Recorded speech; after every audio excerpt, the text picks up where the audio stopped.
Yo guys, welcome back. I'm Carlo, this is Aston Guest today in English. Of course. Co-hosting with me this episode, there is Andrea. Nice to be here with you, Carlo. Very nice. Great to be here. My native English-speaking friend. But it's even better to have this guest today. Yeah, let us introduce our special guest of today, Betta Lemme. Ciao. Because I heard Betta Lemme in English. Betta Lemme is like quite an Italian rendition. I like it. What is better, Betta Lemme or Betta Lemme? Betta Lemme. Betta Lemme. Betta Lemme. Better for friends. Yeah. Yeah? I like it, the Italian one. You like the Italian? Betta. Betta. Perfect. Welcome here in Milan, in via Tortona, Thank you for having me. in our place. Come stai? How are you doing? Bene, grazie. Milan is really cool. I'm loving it. Yeah? How are you guys? Oh, we're great. We're really excited to do this interview and to have an international guest like yourself at the mic. How long have you been in Milan now? A few days? 7 years. No, I'm kidding. It was supposed to be 2 weeks and now it's been almost 2 months. Wow. Imagine. Well, man, the city is loving you and you're loving the city, so I guess. What do you enjoy the most here in Milan? Seeing my friends and eating. Eating, basically. yeah. Well, what's your go-to Italian food that you've been finding here in Milan quite often? I'm gonna be honest, it's very southern. Okay. It's either southern or super Roman. I need to find a place with like if you can recommend like a Milanese dish, but for me it's having carbonara or Amatriciana and something super southern or even aglio. Yeah, keep it simple. Amazing. When you open the fridge and there is nothing, but then you look in the cupboard, there is pasta, and you're like, I'm gonna arrange a good aglio. It's gonna be fine.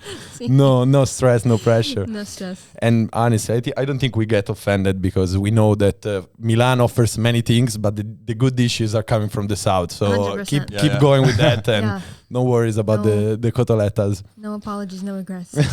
Betta, switching to the music side, you're out with new music. Sì. Dance Till Forever. Dance Till Forever. What led you to create this new single, this new song? Dance Till Forever was a time where it's sometimes you write music and you don't realize how much you need it. Kind of like it helps you like 6 months later. Okay. And I really needed it because I needed something to pick me up off of the floor. I was so sad. And Dance Till Forever came when I needed to just literally shake it off and dance. We wrote the song like almost 3 years ago. Oh, okay. And it was like kind of like a sad time. I wasn't releasing things and I was kind of in a situation where I wasn't happy. And then now that that's over, I was like, now's the right time to release this song. Okay, so that's really interesting. So you wrote it to get out of a little bit of a emotional slump in a way, or a moment that you weren't really feeling yourself, but you didn't release it until you felt that matched your mood, basically. Well, it didn't match my mood right away, but it helped me get there. Okay. That makes sense. Absolutely. Really therapeutical. See, therapeutic, and then also the video was, I think the video was my favorite to make. Okay. I was able to get almost everything off my chest, and it made a different meaning to the song. It was really cool. I like it. Yeah, releasing, no? You had to release some tensions and some probably leave something behind, and the video is so strong. Grazie. The message also behind the Grazie. video. Tell us about how did you think of the video, the images and the message behind the video. The video usually comes while we were writing the song, actually. Okay. Every song for me has a video. It's just, oh, look at this. Are you getting that? Little butts in ASMR. No, every song has a video, in my opinion, and it's just a matter if we have the opportunity to make it or not. But this song, it felt like the drop felt like someone just like walking and walking past whatever it was. It could be so many things, though. It could be romantic. It could be work. It could be a gajillion things. It could be you hate your job. I don't know. It could be anything, no? So for me, does that answer the question? Yeah. The great thing about these questions is that you are the only one who knows that if the answer is correct. So you can lie for the next 30 minutes and no one will know. No. It's just when we decided we were going to make a video, that's just kind of what happened. It was like papers flying was the first idea. And then, oh, wow. Yeah. But this is going to turn into an ASMR. Yeah. That's what happened in the video. I love it. No, that's I like that. The dance till forever part. It's something that you can get behind. It's some kind of I don't know. I feel that you're shouting this to the crowd, and the crowd is following you. What did give you inspiration for this title? Like you told me that you told us that you were in a bit of a not of a great mood, and you needed to take out. Why did you think of dance till forever? I think it's such a good choice of word. That's so sweet. Thanks. No, I think one of the joys in life is going out and dancing with your friends, whether it's outside on the grass, whether it's in a club, whether it's with, going to a drag bar and just, or the best gay club and just dancing. Yeah. The next day you always feel better. You don't regret going out and dancing. No, of course. No? Never. Never. Never. Never. Maybe, Never. So I wanted to have that feeling in a song, because sometimes going out with your friends and having that experience, it's kind of like it shakes all the bad stuff off, and you can kind of go into the next day, not like reborn, but like refreshed. And that's why we made that song, because I really needed that. Yeah. That's always a good way of making something, when you have the need to do that. I think it's always good to listen to your urges, you listen to your needs, and I don't know, it came from a place of desperation. I was like, you guys, I haven't wanted to write it. I wrote it with my 2 friends, and I didn't want to write in a while, and I was like, well, gosh, let's just do something to pull us out of this deep dark hole. And then when we started writing, I was like, this is kind of good. This is working. Yeah, and it gives you a little bit of energy, and then you kind of have to keep building on that. Building the energy. And for your art, your music in general, not specifically with your new single, where do you take your inspiration? Good question. Take, get, catch, I don't know. What verb? No, it's good. I think from a lot of different things, but for me it's mostly from the past, actually. Okay. And then try to make something new for the future. So bringing the past into the future, like growing up, I would listen to like a lot of Italian music and French music. Okay. My grandparents are Italian, but I grew up in the French part of Montréal, no? Wait, exact. Montréal.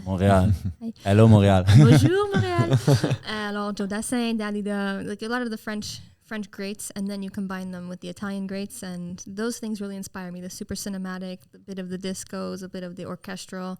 I just love that. Yeah. I mean, studying who did it greatly before you, I think, is a great way to then bring something of yourself to the table. So and try your best. And try your best. Yeah.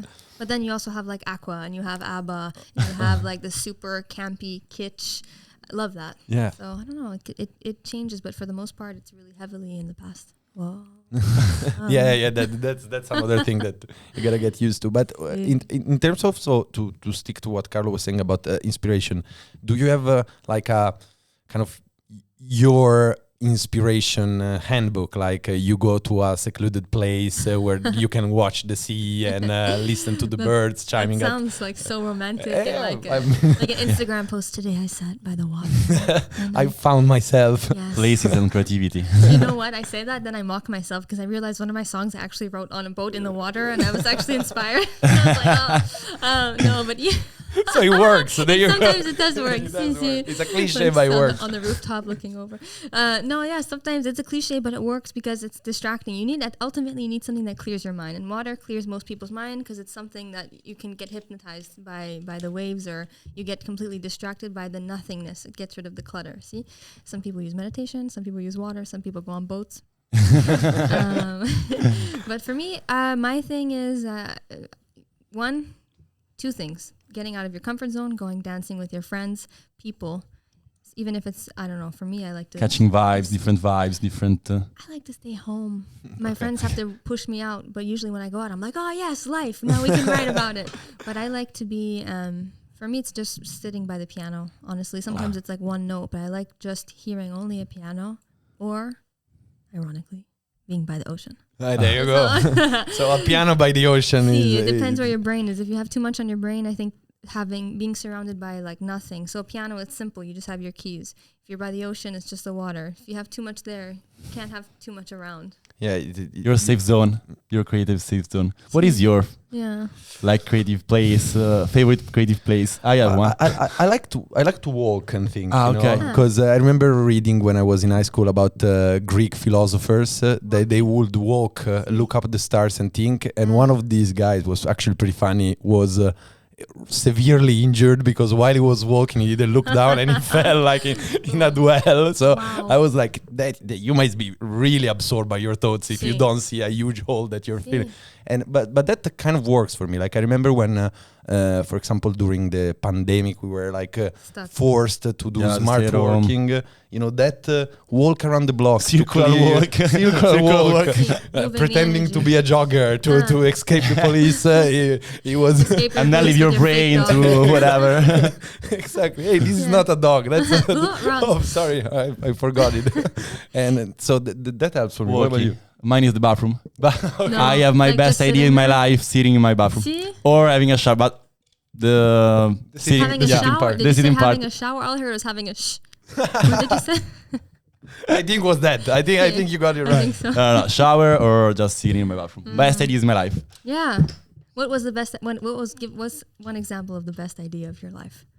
A lot of parts of Est Radio, for example. Tinder song. Formats, ideas, questions, designs, pictures. Is my psychedelic trip to life. Like microdosing bathtub.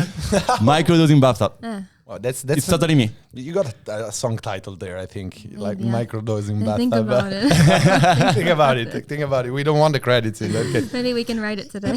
maybe if you feel like it. Yeah. And always trying to kind of go back a little bit, because obviously you were saying that to catch inspiration, you prefer quiet places or places where you can be in touch with your feelings and your thoughts. But reading about your story, you kicked off your musical career in the least quiet city in the world, in New York City. So I was curious of how was it like to approach to such a dynamic, kind of scary city in a way, when you're so young with a dream so big and you're just trying to make it. How was your initial approach in that stage of your career? I think New York saved my life. Okay. Because at home I didn't meet people to really create with, and one day I just got sick of what I was doing. I studied photography. I was in fashion at one point, and I was like, why am I not making music? Because one teacher said I couldn't read notes. What am I doing? So I literally packed a bag and went to New York. But I didn't know anyone. I knew nobody. I had only a bit of my savings, which went away like this. Yeah, like you 2 days. You buy a sandwich. Next thing you know, you have no money. Okay, you're broke. I can buy You're 2 broke. bagels. Yeah, maybe a roll is cheaper. And then you're broke. You see, so and then the first year I was there, disaster. I didn't know anybody. I would call my mom I don't Want know to come back anybody. home? Come back home. I was like, no, I have to do this. But then at the 1 year mark, I made friends. Ironically enough, someone downstairs at the restaurant with me. Hey, in the biggest city, you just See, and then we started making friends, and it kind of just started. I met one person that was making music. I started writing with them a bit, and then they started releasing, and I was like, you know what, I think I can do this too. And I just had an awful breakup, and I said, I'm gonna write something. And the first session I had, I actually wrote Bambala, Sea of Silence, and then I took a ferry from Brooklyn to Manhattan, and I wrote a song called Vague d'amour. So water works. Water. I can see the water pattern here. Yeah. See dramatic me sitting on a ferry, actually like this.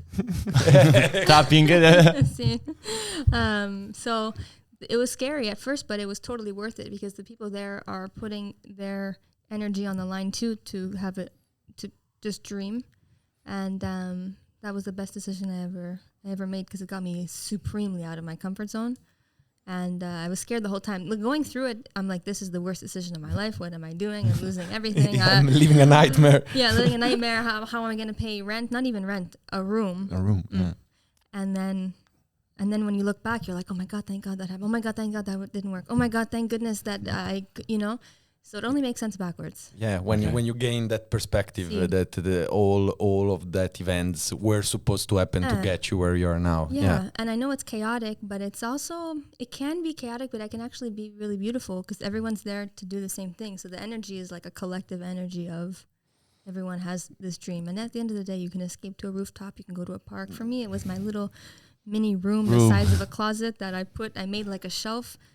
The headboard? Yeah, of course. Well, it wasn't a headboard. The headboard would go like this, and I put my piano on it. Oh. So I would sleep where my piano was, and I would play. I would like this. And you fall down and sleep. Enough for today, and then you fold it back up. And so New York is hectic, but it's not hectic when you know exactly what you want to do because there are so many opportunities, and it seems hectic, but I think that if you want to grab something, it might be easier to grab it there. Land of opportunity. Yeah, I've never been there, but listening to what people say about it, New York is like a place where inside of you're connecting your dots. And something have a shape, have reasons to be. Yeah. I think it's the place to be. I honestly would love to live in New York for a couple of years and get in touch with all that energy that you're describing. And I really think that there is that process that you're talking and referring to of connecting your inner dots in a way. Milan has some of that energy around here. You walk, you see a cute little uplifting sign and graffiti. Yeah. Now imagine that times 4,000. You're bombarded with this energy. You're like, wow. So, it's like gasoline on a fire. So it's cool. Very cool. Very cool. I like that. The gasoline on a fire of creativity that keeps burning. Flames, yeah. Talking a second about Bambola. Bambola was a huge hit. Was it? It was huge hit. Tell us about the time that led you to its success, and how did you manage that type of success? Okay, we're gonna start from. It was 17 years. No. Once upon a time. So I was working on this ferry. Yeah, I was in New York this City. ferry crying. No, Bambola. So Bambola was written in New York.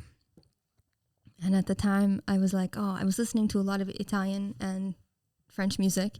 And those artists would all cover each other, right? Okay. So you have like an artist, like even Dusty Springfield, she would sing something in Japanese and French and like a gajillion languages. Because at the time, you wanted to get other audiences, but Spotify wasn't a thing. See? No, like Celentano, who used to be huge in Russia. Or make up your own language. What's that song called?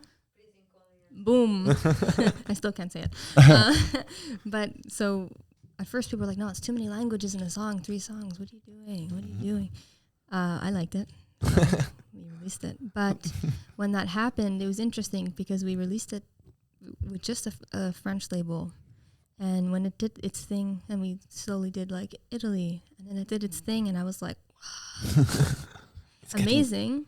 It wasn't like an overwhelming, like, oh no, oh my God. It was like, I was just happy people liked the song and happy that people like how orchestral it was because it felt really like a proper DNA of music. So for me to feel embraced like that for a very honest song that I felt reflected what we wanted to put out there was really epic. Amazing. But things like getting called, 6 days before, like, hey, do you want to do this television show? And we're like, yeah, cool, we'll see you there. And then we hung up and we're like, we've never played live. We don't have a guitarist. I don't even anything. Have in-ears. I never even wore in-ears before. What do we get? I was like, yep. Yeah, let's do it. Let's do it. Yep. We'll be there. Sometimes that was amazing. Like we did Que Tempo Que Fa, which was amazing. Yeah. And that was the first, an hour before I put my ears in.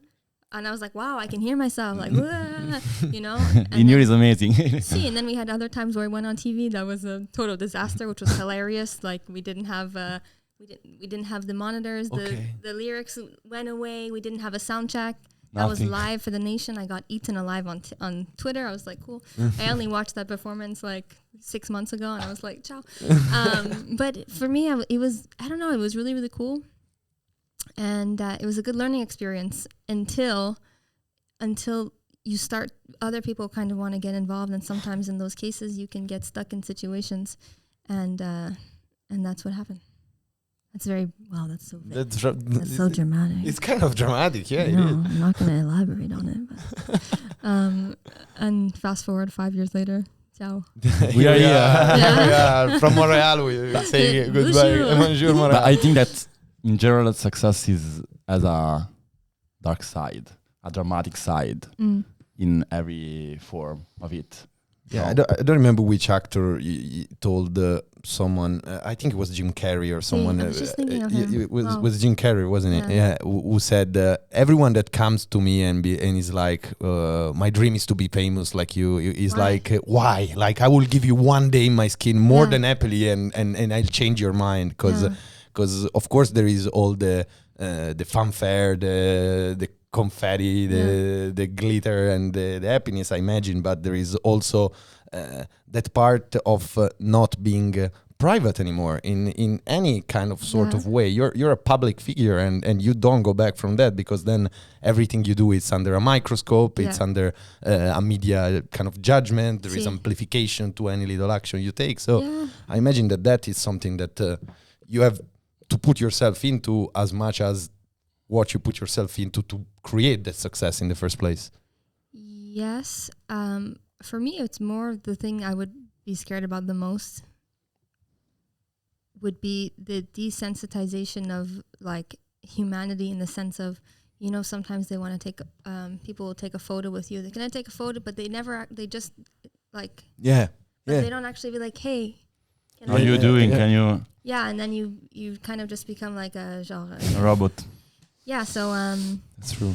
That sucks. I'm sure that sucks or even like the online people bothering people online, getting weird, crazy messages. For me, I love that because I'm like, knock on my door and say it to my face, and let's see if you say it. But a lot of people don't, because it's just like, and then they're like, in person. So it's, I don't know. You have to kind of balance your, make sure nothing, you know, hits you. But yeah, privacy is important, and I think that's why we love. And also the Mina. Pressure. We love Mina. Yeah, Mina was smart. Absolutely. That's a good way to approach, like Mina, Daft Punk. That you know, removing yourself from the public, but only few people, I guess, really pulled that off. You know, Mina is one of one. You could try. Try to remove yourself like Mina. Let's see where we go. But no, not now, not during the interview. We have a mask from now. Exactly. From now on, we'll modulate the voice. And no, I think that's a really good lead into the next point, which is one of Carlo's really really great questions that he gets when he's in the bedroom. Obsession and talent. Yeah. Okay. What are your obsession, also funny obsession, and your funny talents? Or hidden talents and hidden obsession? Okay. If you want to share with us. Do you have one that you're thinking of right now? Okay, one of my obsessions, one of my obsessions is having soup in the bath. Okay. Let's talk about it. That's a threat. So you know, you have a bath is like a beautiful ritual. You have like your Epsom salt. It's amazing. But have you ever just had soup in the bath? No, never. No, I never thought of it. Now I'm gonna try. It's soup inside and then soup outside. Just one big soup. Yeah, one big soup. Okay, my obsession now. It kind of goes the same way. They're both the same. No, I love cooking and I love. Everything is soups and baths. Ask me another question. What are yours? Well, honestly, Carlo never asked me. He asked about. It's true. I never asked you what your obsession and talents. He prepared it for guests, but he never asked to his co-host. Obsession. It's a tough one because I'm like my true obsession is sports. So I guess that it's something related with like.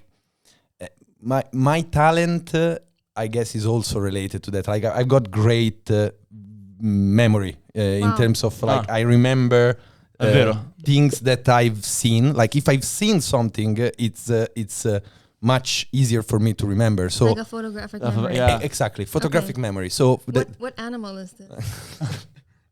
I guess it's a duck in a bath with a soup, probably. Wow. Probably, if I remember correctly. No, that's something that really stuck. Like a friend of ours, Enrico, who's also part, is the CEO of the radio and is one of of our friends is always asking me, when did we go to that place? What did we do when we were in Ibiza or Formentera? And Andre is always every time. And I always have this like flashback, and I'm like, okay, we did that, which is good, but it doesn't help with names. I'm really bad with names. Okay. Same. Because you don't. If everyone will wear his name like a name tag, I will remember. Helpful. I remember all of them, but Same. that's my problem. Same for me. It's just faces, and then or sometimes you have to ask people like when you first meet them, like what's your karaoke song or what's your favorite color.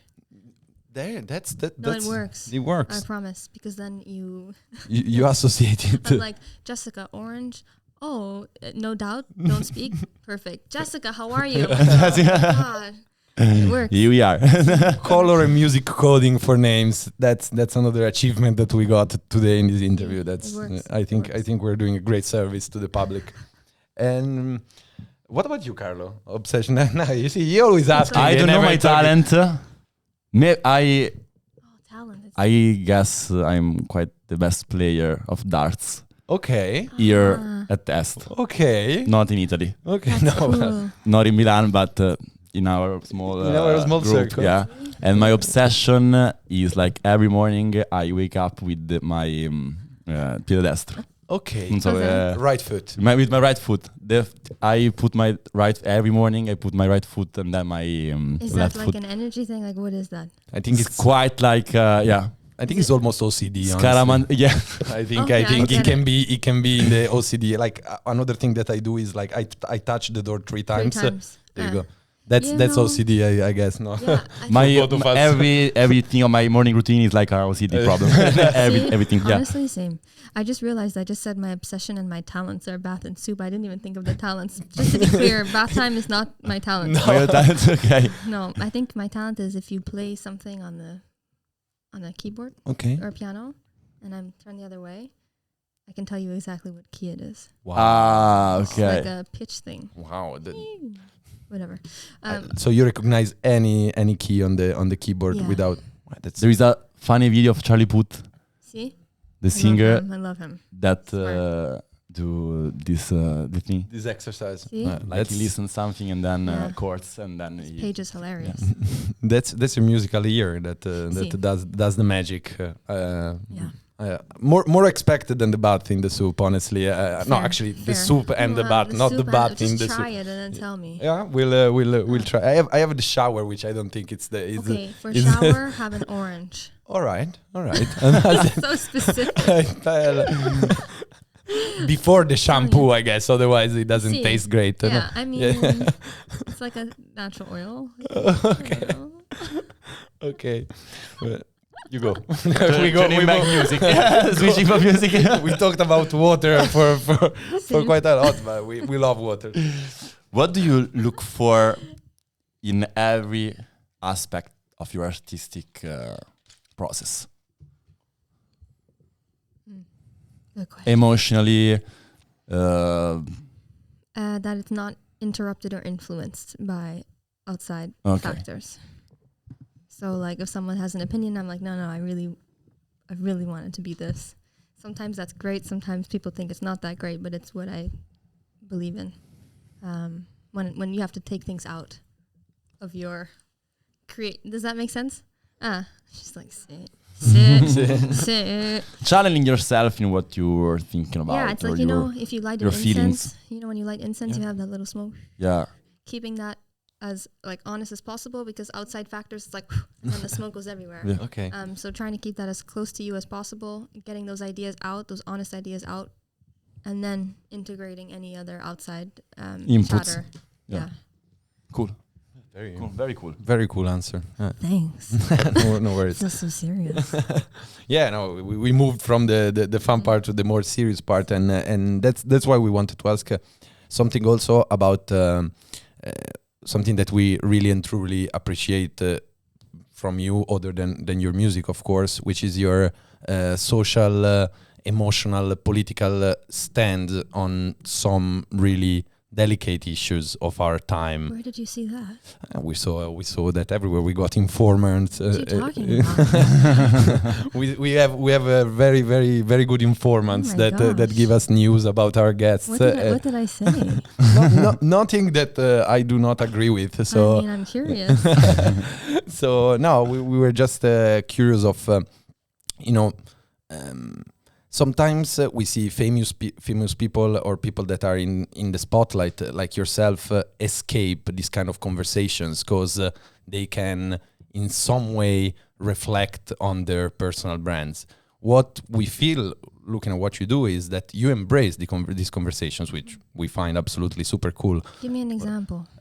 Like the whole sexual fluidity topic, that's something that of course is becoming a bit more part of Forgot that I said that. I was like, that's something that is becoming a bit more part of the daily conversation, thankfully, but we still live in a country that is really you live in the same country as the Pope. It's normal. There you go. There you go. I didn't want. Also, the video that we mentioned before of from Dance Forever, Dance Till Forever. There is man talking and the girl. Oh, the misogyny. Listening. Yeah.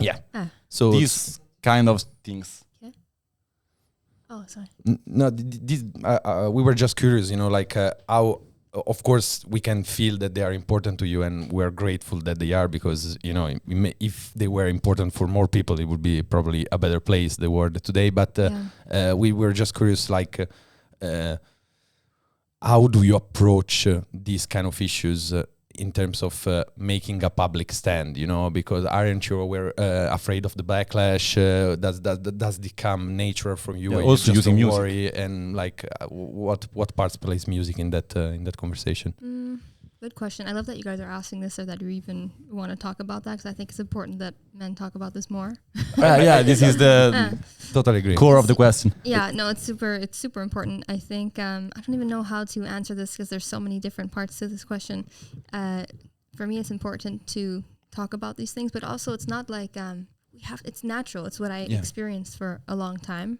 And artists, like anyone, whether you're a writer, whether you're making music, whatever medium it is, you talk about your experiences, and that was my experience. And it's not a new experience for people. Everyone experiences. So many women, so many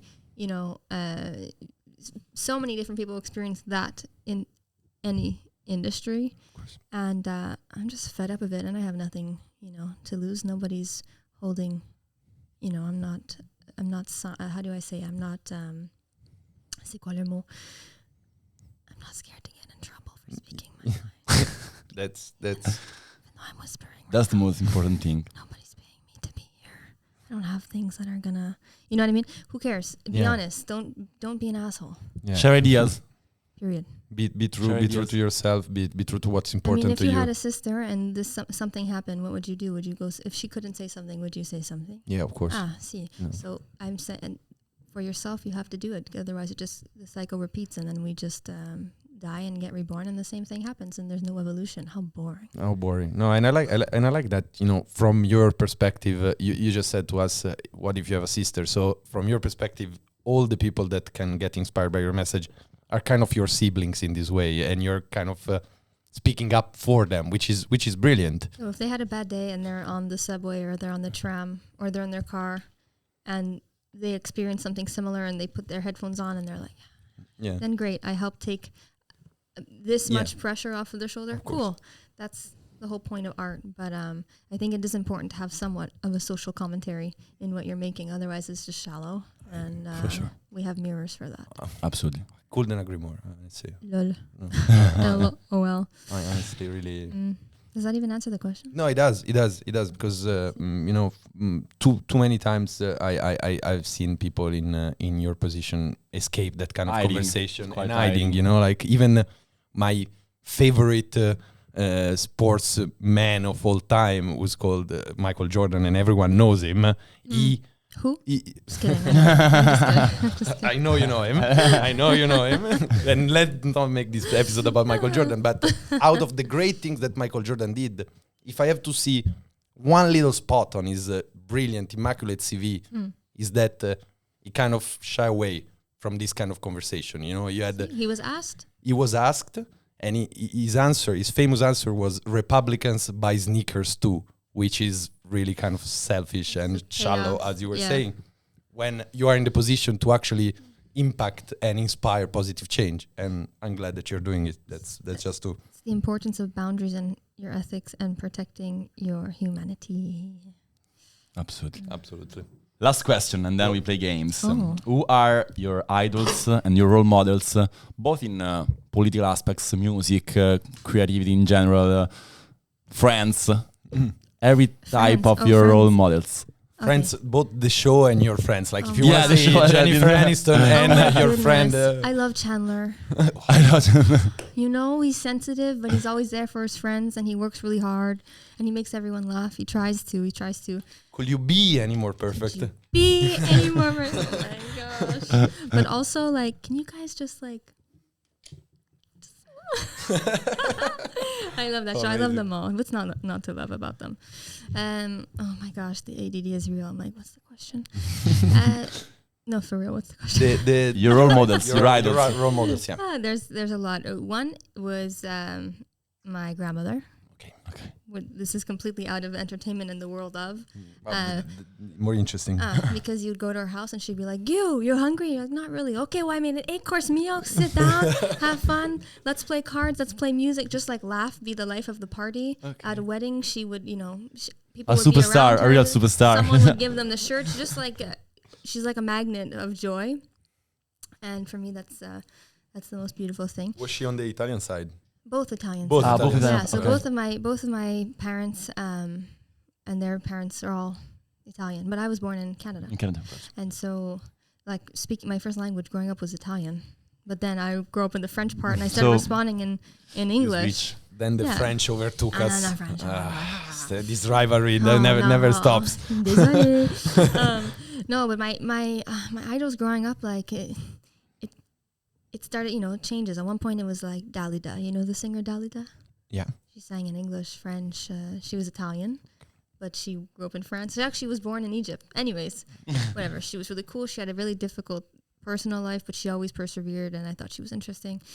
Then you have these answers are going to be all over the place. Okay. I love Dolly Parton. Okay. Good.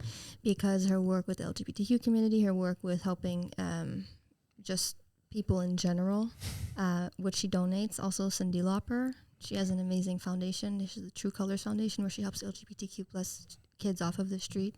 And for me, like artists, if you have the privilege to be an artist and you have the ability to help other people, like what a dream, not only with music, but like you have a whole 360 thing going. Absolutely. Then I think that's when an artist is really strong, doing it right. Some people are like, no, artists are only supposed to make art, but I'm like, no, but the point is connecting with people. Anyways, whatever. No, that's a great point to make, I think. Also, Lily Tomlin, you know her? No. Come on, you know Grace and Frankie, the show? No. Oh my gosh, she's the one with the long hair. Okay. She's a comedian. I don't know. But it's not Will and Grace is another show, right? No, totally different show. Good show though. Good show. I remember Will and Grace. But no, this is like, so Jane. You have Jane Fonda and Lily Tomlin. Okay. And both of them are amazing activists, and they're so strong with their beliefs and how they help others and their work in so many different communities. Anyways, this list can go on and on. I just realized while you were speaking that I'm holding an NHL. While speaking about Michael Jordan, you're holding an NHL. Yeah, is that illegal? And also Vancouver Canucks, which I don't think it's. I'm like, wow. It's your team, but it was fun. So the first time that we actually have a Canadian guest that maybe if we cross this out and we put les Canadiens. There you go. I'm just gonna cover this. Yeah, you just keep hold of it and hide the Canucks logo. So we are done with questions. We're done with the questions. So let's play 2 games. Yeah. We could start with what's your favorite Canadian artist? Oh yes. Oh so would you rather between Canadian artist, and you have to choose? We go 2 by 2, right, Carlo? Yeah. We go 2 by 2. So we start with these 2. Cioè quello che lei tiene rimane. Exactly. Okay. So you keep one, yeah, and the other one goes off. Okay, kind of like the filter on TikTok. There you go. You don't have to do this, but you can if you want. Yeah, it's like the same as would you rather. Okay, Betta, ready. Okay, let's go. I hope. Justin Bieber or Neil Young? Wow, that's loaded. Yeah. Because Neil Young just took all of his music off Spotify. Oh my goodness, Justin Bieber plays the piano really well. I'm gonna go Justin Bieber. Justin Bieber. Amazing. Andre? Justin Bieber versus Shawn Mendes. Big one. You know what? Let's switch it up. Let's go to Shawn Mendes. Shawn Mendes. Shawn Mendes or Drake? Shawn Mendes. Drake can catch a break these days. I'm surprised after that video he posted. Yeah, man, he apparently said Not like, a not picking up. I mean, Turks and Caicos, so I don't think he's complaining too much. No, he's fine. He'll be okay. He'll be okay, Drake. You'll be okay. Shawn Mendes versus Carly Rae Jepsen. Ooh, you know what? She makes amazing pop songs. She does. But I'm going to go with Shawn Mendes Shawn because I Mendes. love his voice. Yeah. I love his voice. So smooth. Shawn So Mendes smooth. or Sum 41? I'll definitely go with Sum 41. Shawn in my Mendes. opinion. Shawn Mendes keeps the crown, but here it is. Here it is, the matchup we were looking for. Shawn Mendes versus the Queen, Celine Dion. It's not even a question. It's Celine Dion all the way. I usually wear her shirt. I'm not wearing it today. I love her. I love her so much. We can ask her to add Celine Dion picture. You should So have I a think big we have, photo right here. Celine. We already have the Queen, but moving on. Celine Dion or Avril Lavigne? Celine Dion. Celine Dion. If this is going to be more questions, it's just I'm going to say Celine Dion. we know. There is the last one, which we found out she's Canadian, so props to that. Nelly Furtado or Celine Dion? Celine Dion. And we got a winner. So Celine Dion is the queen of What's Your Favorite What's your Canadian favorite Forever. Canadian artist playing? So let's play Tinder song. Oh, more games. I love it. Yeah. Yeah, we should have met more, but But I But he think we didn't have go in the bath enough. no. take 1 minute break Okay. because I have to ask something to Andrea. Okay, so we'll conclude this part of the Yeah. interview, and we'll find you back with See the second thing in the second rack. Tinder Yeah. song. So thank you, Betta, for being with us, Thank you for having me. and it was amazing to chat with you, and we wish you all the best in whatever way it's And next. to see you again here. Absolutely. Thank you for having me. It was a pleasure. This was Est and Gas. Thank you guys. See you the next time.